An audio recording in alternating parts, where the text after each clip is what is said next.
This is John Finnemore's Souvenir programme.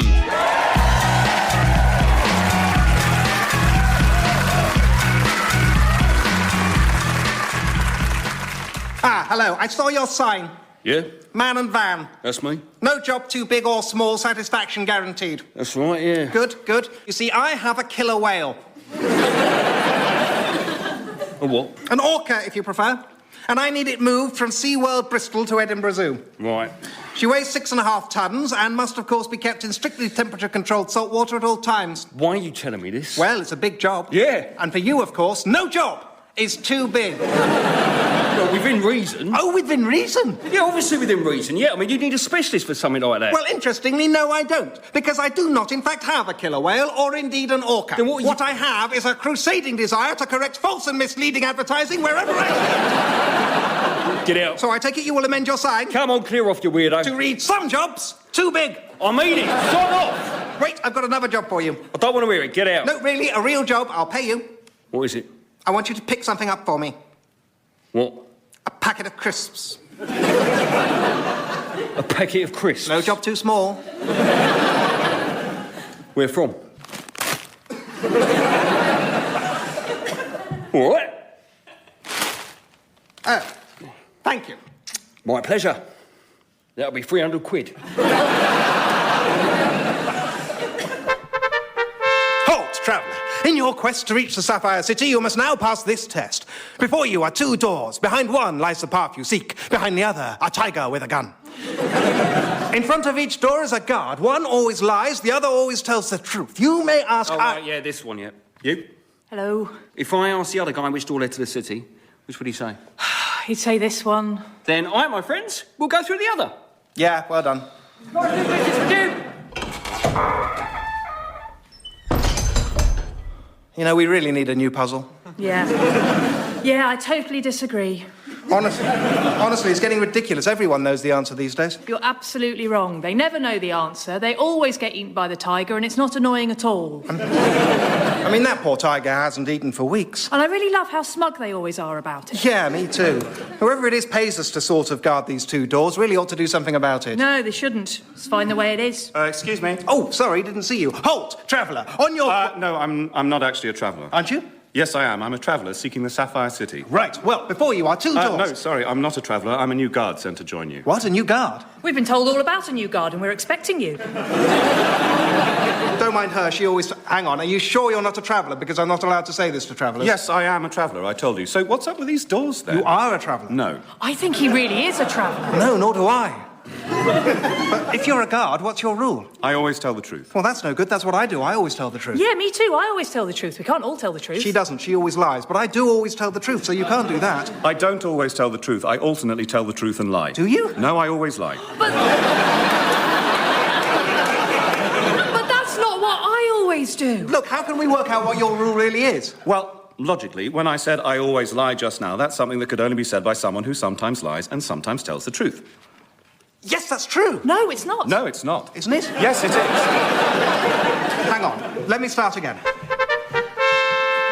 Ho there! I seek the path to the Sapphire City. Hello. Right. You're the first to try our new test. Yes, before you lie, 2 doors. Both lead to the Sapphire City, but one is a prettier route. There is no tiger with a gun. Hang on. Hey, that's fair. I never wanted to be the one to set the puzzle, and I'm always allowed to be. Yes, that's because only I can set the puzzle, otherwise it's confusing. What's going on? One of us always tells the truth, one always lies, and one alternates truth and lies. Yes, that bit's true, but only one of the doors leads to the city, and there is a tiger with a gun. Actually, there's 3 doors. One leads to a city full of tigers, but no guns. One leads to a gun full of tigers, but no city, and one leads to Portsmouth. No, in fact, there are 16 doors. 2 lead to the city, 8 lead to one another. 1 is made of marmalade. Stop it! He can see how many doors there are, you idiots. Now he knows you 2 both lie at least sometimes, so I must always tell the truth. Oh, really? Well, which door leads to the city? Oh, bloody hell, that one. Right. Hello, this is a Radio 4 book programme of some sort, presumably, and I am its presenter. I don't get a name, it just says presenter. And no wonder, because after this bit, it's basically just tell me more and go on for the whole sketch.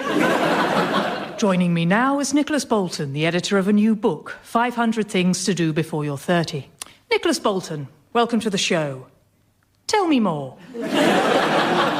Thank you, presenter. It's a pleasure to be here. Just to pick you up on one thing, it's not actually a new book. It's a new edition of quite an old one. Really? Yes, in fact, we've been publishing this book in some form or other ever since the Bronze Age, when it read in its entirety 2 things to do before you're 30, 1, survive, 2, procreate. Tell me more.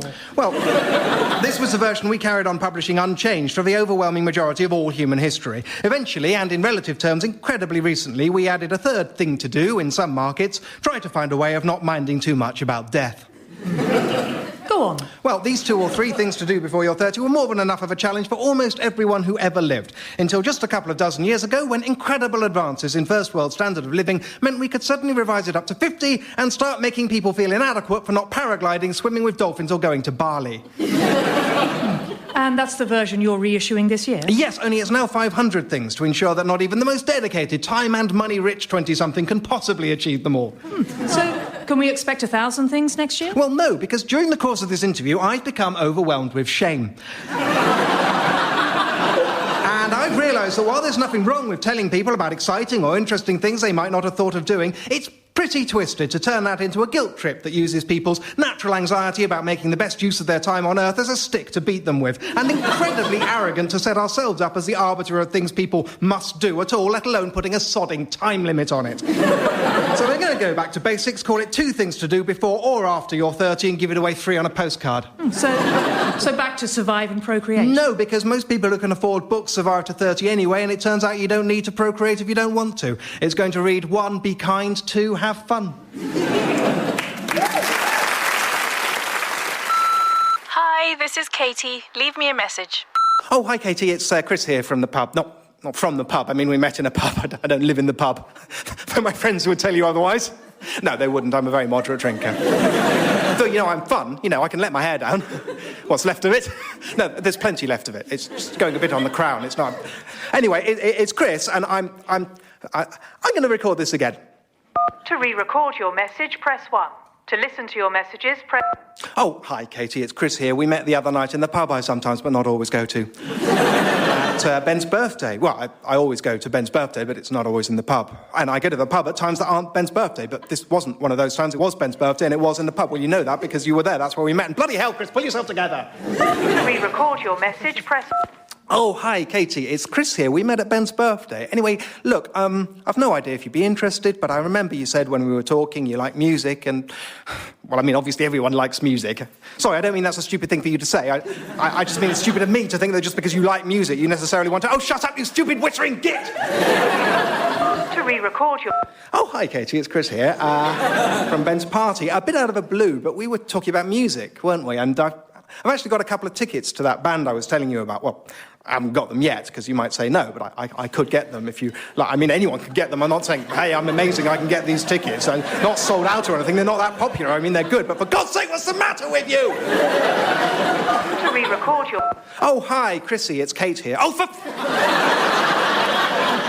To re-record... Oh, hello. Sorry, I must have the wrong number. Oh... But you must be Katie from Ben's thing. Hi, it's Chris here. Hi, sorry, I was trying to ring another Katie I know, but... Oh, but actually, since I'm talking to you... No, this is a terrible idea. Hi, Katie, it's Chris Callender here. We met at Ben's party. Listen, I was telling you about Next to Zero. Well, I'm going along to their gig at the Albany on Friday. Just wondered if you'd like to come along. It would be nice to see you again. No worries if you're busy, but give me a call back on this number if you fancy me. If you fancy it! What the hell is wrong with you? You have reached the maximum 2-minute message length. What? What do you mean, 2 minutes? Oh, God. Message saved. No! Please hang up. Please No! hang up. No! Please hang up. Please hang up. And that, my lord, is why my client, a man with no previous criminal record whatsoever, disguised himself with a balaclava helmet and attempted to mug the plaintiff for her phone. We are therefore entering a plea of guilty, but come on, seriously, what else could he do?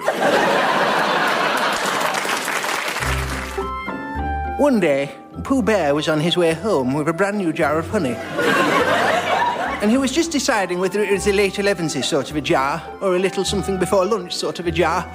When what should he find but all his friends waiting to surprise him? Oh, hello. You're just in time for a little smackerel of something. No, Pooh. There'll be no smackerels of anything today. Pooh, we want to talk to you about your destructive relationship with honey. Yes, and we've all got together to talk to you about it because we love you. It's called a... What's it called, Al? An intervention. That's right, an intervention. And we're having one for you, and this is it. Oh, is it like a party? It is very unlike a party, Pooh Bear. It's an opportunity for your friends to talk to you frankly about your honey abuse. Honey abuse? Oh, no. I'm fond of your jar. Pooh, last time you came to my house, you gorged so much honey you became physically stuck in my doorway. For 3 days. I'm sorry, Pooh, but that's not controlled behaviour. You take one little incident. It's not just the one incident, Pooh, dear. Eeyore, do you have something to say to Pooh? Hello, Pooh. Do you remember my birthday? No reason why you should, of course, but if you do, you might recall giving me this. What is this, Pooh? Oh, it's a useful pot to put things in. Look me in the eye and tell me that's what it is. That is to say, You bought him a jar of honey, didn't you? And on the short trip across the wood to his house, you ate it. You ate your friend's birthday present. Eeyore liked the pot. He said so. Of course I didn't like the pot. I was horribly embarrassed for you. I was just being nice. Piglet, you're not part of all this, surely. Pooh, this is so difficult for me. But you were there for me when I was coming off the acorns. And I need to be here for you now. Pooh, when you can't get your fix, I'm scared of you. That time with the balloon. It's just a little spot of bother. Pooh, you ran out of honey, so you tied yourself to a balloon and tried to steal some from the bees. That's not a spot of bother, Pooh. That's the reckless desperation of an addict. Come on. Everybody loves my honey eating. It's endearing. It's comical. I'm sorry, Pooh. It used to be funny how a bear likes honey, but it's not funny anymore. Pooh, the thing is, we're only doing this because we care for you and, well, we don't want to see you go the way of Tigger.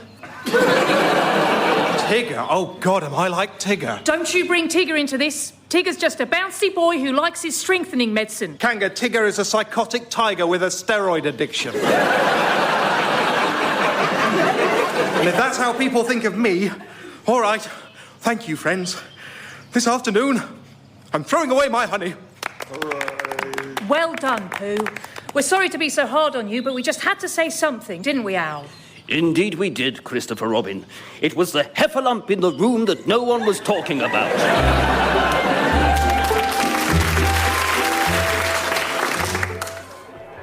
I know, like the other day, my nephew got me to play tennis with him, and I was awful. Oh, no. Yeah, he wiped the floor with me. He's only 12. God, poor you. I mean, I was never brilliant at it, but I used to play every weekend. I was all right. I suppose you're just out of practice. Well, yeah, and also you'll have put on a lot of weight.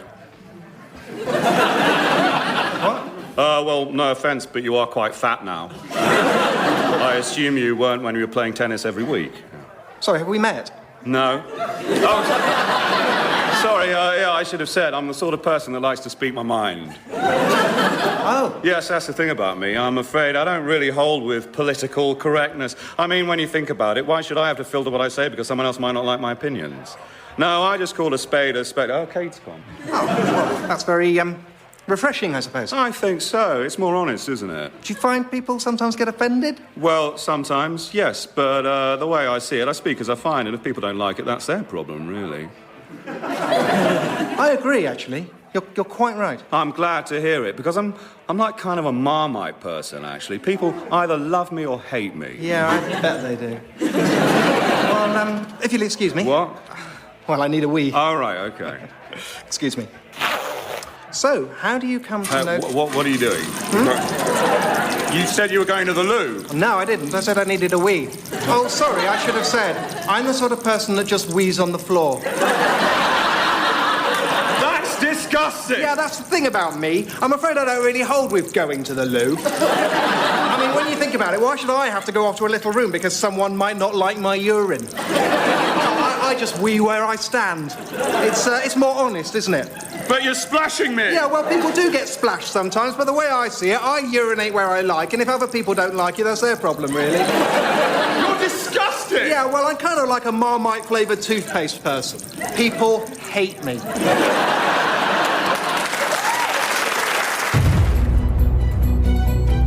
1974, 11 Hodgson Gardens, Letchworth. So, Jamie, what do you want to be when you grow up?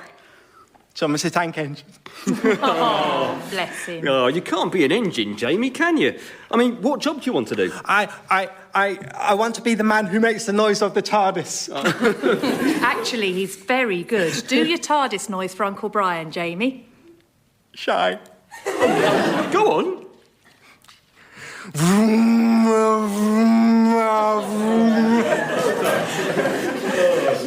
Oh, very good. Well, what's the TARDIS, Pam? Shh. 1983.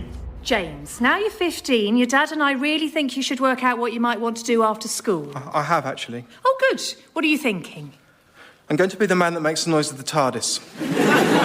No, James, seriously. If you don't want to know, don't ask me. 1985, King Edward IV Grammar School, Richmond. Treadwell, I've been looking at your UCAS form. I see you've only applied to colleges that offer sound engineering. Yes, sir. Well, it's a very limited field. I mean, you've got excellent grades. Why not apply for engineering generally? No, sir, I'm going to be a sound engineer and work in the BBC Radiophonic Workshop and be the man that makes the noise of the TARDIS, sir. Are you being cheeky, Treadwell? No, sir. 1989, graduation ceremony, Nottingham University. Congratulations, son. We're very proud of you. First-class degree. Thanks, Mum. Thanks, Dad. Oh, and we're sorry to hear about that show you like. What? That space show you always used to watch. We heard on the radio coming down they're not going to make it anymore. Right. 1993, graduation ceremony, Warwick University. Congratulations, son. Yes, well done. I mean, it still beats me why you need another degree at all, let alone in media studies. But all credit to you. Another first. So, what's next? Oh, I've got some ideas. 1994, Pebble Mill Studios, Birmingham. Well, listen, I like your enthusiasm. We can offer you an internship, but I'm afraid it'll be unpaid. That's fine. 1996 to 2002. Mr. Treadwell, I'm delighted to say your application has been successful. You start as assistant producer on Tuesday. Jim, we were hoping you could produce this series. Well, if you're sure you want to move to the management side, Jim, you're just the sort of person we need. Overseen by the newly appointed controller of BBC Three, James Treadwell, who was today announced as the new controller of BBC One. 2003, BBC Television Centre. So, thank you for coming in, Russell.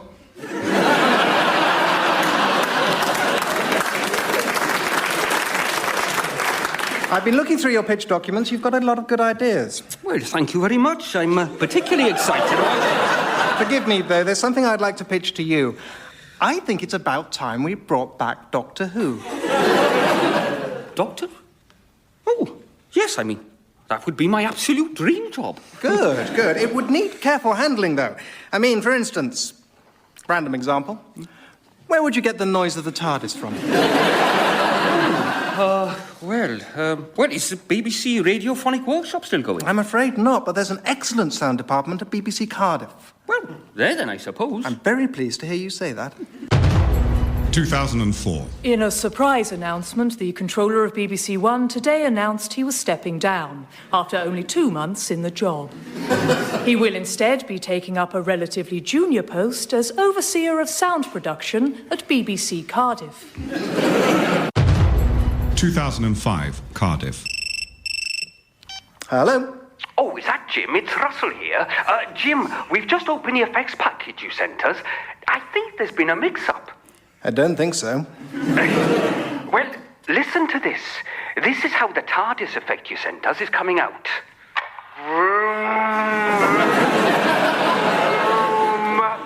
That's right, yes. That's exactly right. Well, I'm sorry, Jim, that won't work at all. Could you do as an alternative? No, that is the noise of the TARDIS, and I am the man that makes it. Well, I'm afraid not, Jim. If that's the best you can do, we're going to have to go elsewhere. What? No. I'm sorry, Jim. No. No. No. 2006, Laxley Scenic Railway. Hello, base. This is Patrol Car Delta Whiskey 04. We've picked up a white male in his 40s trespassing on the railway line. That's right, sir. Walking down the middle of the track, pulling a row of toy trucks. Won't give a name, sir. He just says he's a very useful engine.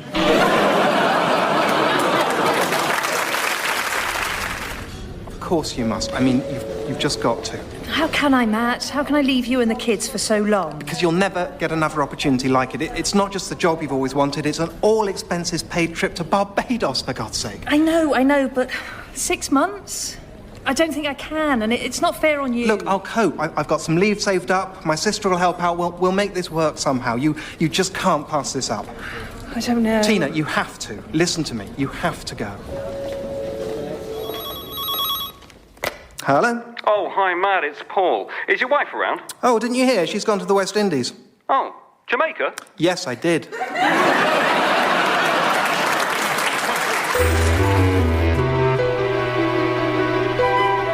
Well, since you ask me for a ghost story, I did once hear of a peculiar occurrence, the narration of which may divert you. It began when I dropped in on my club one night. It was the evening of the annual club game of Hey-Ho Rumbelow, in which we line up 6 of the shortest members of the club and attempt to knock them down with the fattest member. All without waking the sleepiest member. It is my job on these occasions, as the club's most boring member, to sit in a side room by myself and not talk to anyone. For every 15 minutes I successfully do this, I am rewarded with a try, although curiously tries play no other part in the scoring system. I had just scored my 5th try when I was joined by a losing sportsman from the game next door. He was a tall, lean man with salt and pepper hair and a sandy moustache. I should explain that the forfeits in Hey-Ho Rumbelow are predominantly powdery in nature. I cannot remember how we got onto the subject of the otherworldly and supernatural. It may be because that's what I always bang on about, or it may not. Are you yourself a believer? I asked him, and he shook his head emphatically. But when we had both finished coughing,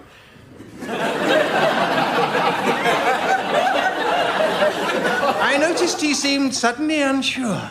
Mind you, He said, there was one peculiar thing for which I could never find a rational explanation. Intrigued, I urged him to tell his story, and pausing only to comb the icing sugar from his mutton chops, he began. Well, I was leaving this very club not 2 weeks ago, but 4 years ago.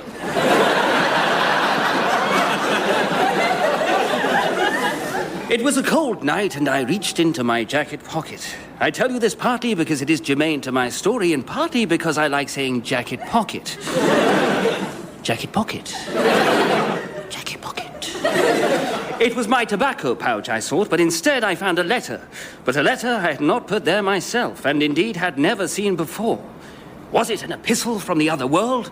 Had it been placed there by a time-traveling future version of myself? Had I picked up the wrong jacket? Whatever the explanation, the letter made curious reading. Here is how it went. My dear uncle, my cycling tour continues tolerably well. The weather is unusually hot for February, but then, of course, it is July.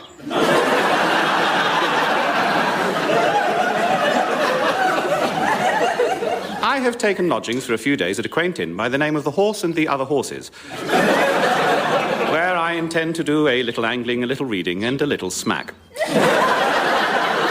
My landlady is a jolly old countrywoman whose cheery smile proclaim her a worthy hostess and whose flowery forearms proclaim her a but indifferent player of Hey-Ho Rumbelow. One evening, we got to talking, and she told me a story more terrifying and inexplicable than any I have heard. But you shall be the judge, uncle, for I shall set it down in her own words as best I can. Well, sir, this were the way of it. 'Twas a dark December night, and I was busy in the pantry, panting. When all of a sudden, I hears a most terrible banging at the side door, and in bursts old Wilf. Now, everyone knew old Wilf. He was the local ne'er-do-well, poacher and murderer. But he never meant anyone any harm 2/3 of the time. And now the poor soul was white as a sheet. I poured him a brandy and helped him to a chair. He drained the glass in one, but still he could not speak. I poured him another brandy and helped him to another chair. Still he could say nothing. I'd run out of brandy by this time, but I helped him to 3 or 4 more chairs. And when at last his head was bumping up against the ceiling, he managed to tell his story. And a more blood-curdling tale of terror I hopes I shall never live to hear the like. This is what he said. I went for a walk and I saw a ghost. That's all he said, sir. And all he ever would say so long as he lived. That he went for a walk and saw a ghost. And so concluded the woman's tale. And for my part, a most remarkable one I find it, involving as it does a man who went for a walk and saw a ghost. Your affectionate nephew, Cyril. And that was the end of the letter. I put it back in my jacket pocket. Jacket pocket. And never thought of it till now, when you, sir, reminded me of the curious tale of the man who went for a walk and saw a ghost. Said my new friend. So there you have it. Be you devout believer or no less devout skeptic, from henceforth you must find some accommodation in your convictions for the fact that you once met a man who found a letter from a man who stayed with a woman who knew a man who went for a walk and saw a ghost. Although, there is a sequel to this tale. In point of fact, I saw the same man again the next night. Ah, I'm glad to catch you. He said. I looked at that letter again, you know, when I got home. There was a P.S. I'd never noticed before. It read, P.S. As I was on my way to post this, my landlady stopped me in the hall and said... Oh, sir, my husband says I got that story I told you last night wrong. According to him, old Wolf said... I went for a walk and I saw a goat. He said... Sorry about that, sir. He saw a goat. She said, sorry about that, uncle. He saw a goat. It read, sorry about that, old man. He saw a goat. He said. So there you are. Never think that we are alone, ladies and gentlemen, for tonight you have heard proof positive that this world of ours is also walked by goats.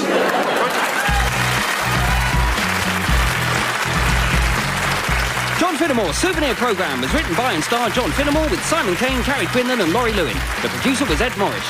The show was based on an original idea. Why not listen back and see if you can spot it?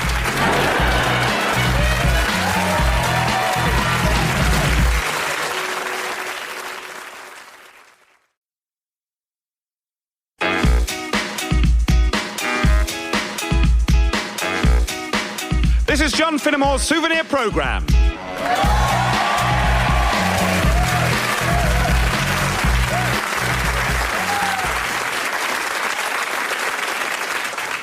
Little pig, can I come in? Who's that? Colin Miller, Sunday Times. Not a wolf? No. Promise? Yes? Sure, come on in. So, why did you choose to build your house out of straw? Well, I've never built a house before, certainly not one designed to withstand wolf attack, but I have read a lot of stories. And in stories, it's always the youngest brother with the humblest approach that wins the day. And that's why you didn't go for twigs or bricks? That's right. Anyone who's read a story knows those stronger houses will be destroyed, and only my humble straw house will defeat the wolf in an unexpected way. Like what? I don't know. Hay fever? I see. Well, good luck. Little pig, may I come in? Of course, welcome. So why did you choose to build your house out of twigs? Well, I've never built a house before, but I have read a lot of stories, and in stories, it's always the compromise between the two extremes that wins the day. So that's why you didn't go for straw or bricks? That's right. Anyone who's ever read a story knows the straw will be too weak and the bricks will be too strong. How will the bricks be too strong? I don't know. Subsidence? I see. Well, good luck. Little pig, may I come in? Yeah, but what's wrong with the doorbell? Oh. Nothing. Right, in you come then. So, why did you choose to build your house of bricks? Because it's a house.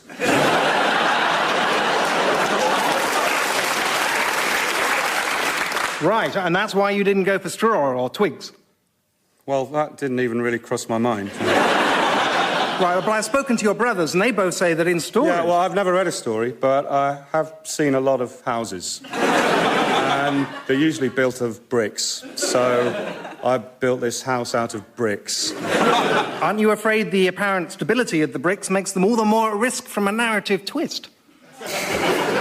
No? Are you afraid of that with your house? No. Well, then. So you're sure the wolf won't be able to blow your house down? Blow it down? What, with his breath?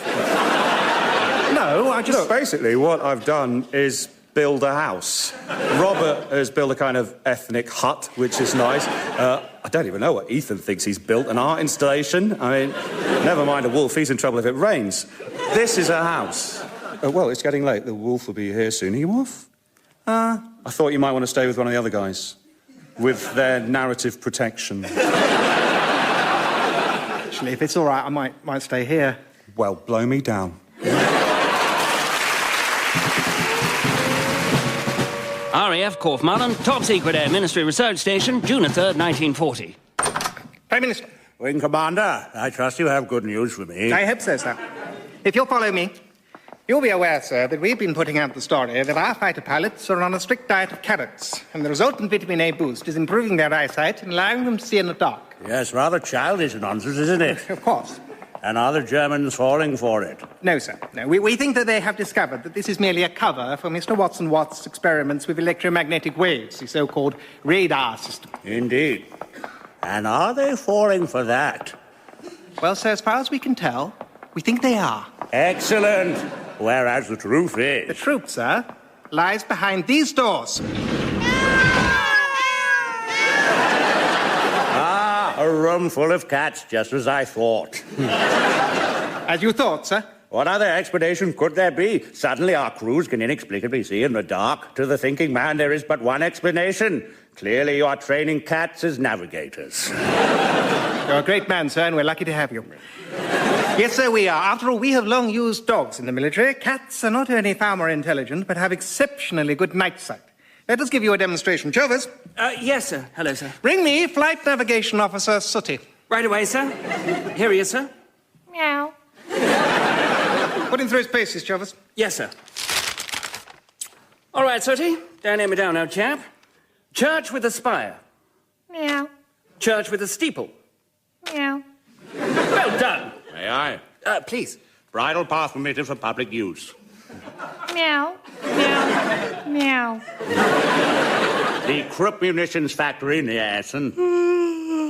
Well, can't he do that? That's what we need. Well, he can, sir, Yeah, but... this is the one drawback, sir. We're used to working with dogs, of course. And dogs love us and want us to do well. Cats are indifferent to us and don't care if we die.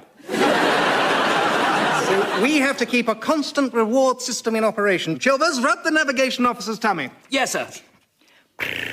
But this is ludicrous, man. We can't have our pilots breaking off a dogfight every 10 minutes to rub the navigator's tum-tum. Actually, Prime Minister, we're not calling them dogfights anymore. And it does seem to be paying off, sir. And so tomorrow night, Prime Minister, we would like, for the first time, to send a Spitfire squadron into action against the enemy, navigated entirely by cats. Do we have your permission, sir? I suppose so. What do you call this method, by the way? Feline navigation system, sir. Or for short, catnav.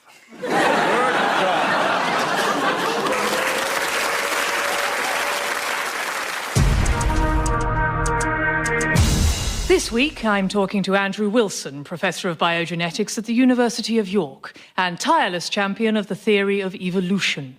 Good evening. Good evening. If I may, though, the fact of evolution, it's no longer considered a theory. Perhaps not by you. Not by any competent authority. Those who contest it are either underinformed or willfully ignoring the evidence. The proven scientific fact is that almost all life on Earth is the result of cumulative change resulting from random mutation of genes. Almost all? That's right, yes. You mean there are exceptions? Not significant exceptions, no. But there are. Yes, but the overwhelming... I'm sorry, I'm going to have to press you on this. What are the exceptions? Hummingbirds. Hummingbirds? Yes, I think God probably made the hummingbirds, but that's all. Why hummingbirds? Well, Look, a scientist must take each case on its merits, free from prejudice. And I have to admit that hummingbirds... Have you seen one? They're amazing. They beat their wings 80 times a second. They can fly backwards. They can't have just happened by accident. So in this extremely unusual case, the most credible explanation is that they were formed by a superhuman creative intelligence. God. Well, you can call it what you like. Can you call it God? Yes. But look, this is the exception that proves the rule. The rule that God doesn't exist. Look, what I believe is that the overwhelming majority of all life that has ever existed came about by the blind application of natural selection upon replicating entities. All God did was make the hummingbirds. And Elizabeth Roberts. Who? My granddaughter. She happens to be the other exception. God made your granddaughter? Yeah, I know it's a coincidence, I know. But as a conscientious scientist, I have to record that when my daughter recently gave birth, it was immediately obvious God had come out of retirement to try to top the hummingbirds. How can you tell? You just have to look at her. Her little chubby feet alone rule out the possibility she randomly descended from a pre-Neolithic hominid like the rest of us did. And Elizabeth is the only exception. You never felt this way about your daughter, for instance. No, the hominid explanation works fine for her. So, now you discovered all this, Professor, what next? Well, I'm publishing a new book in the autumn, Intelligent Deceit, the Tyranny of Superstition, and I am founding a very small church. How small? It's basically a Wendy church. Ah, Monsieur Voltaire, et c'est vous? Oui, monsieur, c'est moi, Voltaire. Bonjour. Are we doing this whole sketch in French? Assuredly not. Are we doing this whole sketch in outrageous French accent? Assuredly, mais oui, bien sûr. Permit me to introduce to you, my friends. This is the quick-tempered Comte Guy de Lombard, the finest swordsman in all of France, and a man whose accent is, if anything, even more outrageous than our own. Charmed to make your acquaintance, monsieur. Dieu, I see what you mean. And this is my English friend, Mr. Simon Kane, who does not want to do the outrageous French accent. I just think if we're doing the voices, we should do them... And hence we'll be getting no more lines. Oh, come on. Silence. Now, mon ami, what can I do for you? I am not your ami, mon ami. I wish to know if it is true that you once said, I do not agree with what you say, but I will defend to the death your right to say it. Yes, that was one of mine. It is a phrase most elegant, n'est-ce pas? No, n'est-ce pas at all. I think it is a vain and foolish boast, and you would never actually do it. What? You question my friend's honor to his face? I have killed men for less. Peace, Guy de Lombard. Monsieur, I do not agree with you when you said that I would not defend to the death your right to say something I did not agree with. But I will defend to the death your right to say it. Thank you. All right, Monsieur Voltaire. I say someone should stab you to death. This time you go too far, you insolent puppy. Take that back or prepare to die. Peace, Guy de Lombard. Our friend is entitled to his view. I'm sorry, Voltaire, but now I have challenged him. My honor will not allow me to back down. He must die. Then you will have to kill me first. That would be stupid. Nonetheless, I will defend to the death his right to say someone should stab me to death. I don't want to fight you, Voltaire, but I will. And remember, I am the finest swordsman in all France. Oh, yes. So you are. Well, both. It would be quite a silly way to die. We did not. Very well. On this one occasion, philosophy must make a concession to pragmatism. You two sort it out between you. Wait! You're going back on your word? You're not going to defend him to the death? In this one case, most exceptional, no. But that makes him right about you. So I have challenged him wrongfully and brought shame upon me for defending you, miserable dog. Honor demands we must duel. Prepare to die. What? All right, fine. I take it back. I will defend him to the death. Ah, there speaks my noble old friend. Prepare to die.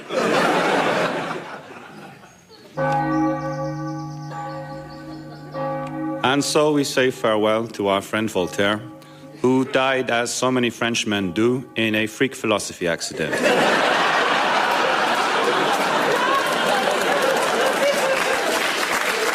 A tragic loss made perhaps yet more tragic by the cruel irony that Voltaire never actually even said that. Really? Yep, it's a common misattribution. It was actually said by Evelyn Beatrice Hall. Well, I never. Yeah, also, this is what a proper French accent sounds like, so...